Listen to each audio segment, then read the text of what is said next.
الحمدللہ رب العالمین، اللہم صلی علی محمد وعلی آل محمد۔ السلام علیکم ورحمۃ اللہ وبرکاتہ۔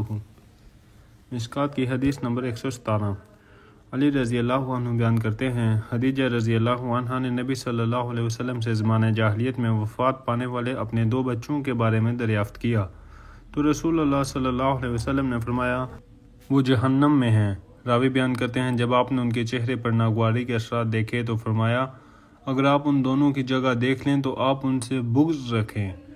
انہوں نے عرض کیا اللہ کے رسول، آپ سے جو میری اولاد پیدا ہوئی ہے، آپ نے فرمایا جنت میں۔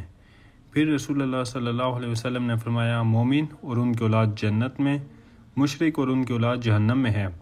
پھر رسول اللہ صلی اللہ علیہ وسلم نے یہ آیت تلاوت فرمائی، اور جو لوگ ایمان لائے اور ان کی اولاد نے ایمان لانے میں ان کی پیروی کی تو ہم ان کی اولاد کو بھی ان کے ساتھ ملا دیں گے۔ حدیث نمبر 118۔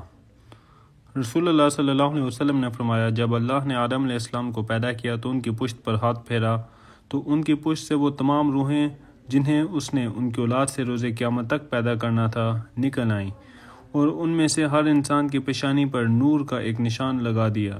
پھر انہیں آدم علیہ السلام پر پیش کیا تو انہوں نے عرض کیا میرے پروردگار یہ کون ہیں؟ فرمایا تمہاری اولاد۔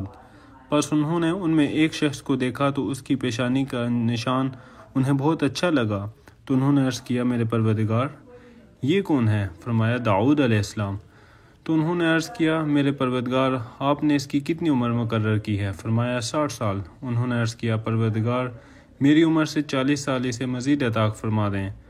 رسول اللہ نے فرمایا جب آدم علیہ السلام کی عمر کے 40 برس باقی رہ گئے تو ملک الموت ان کے پاس آیا تو آدم علیہ السلام نے فرمایا کیا میری عمر کے 40 برس باقی نہیں رہتے؟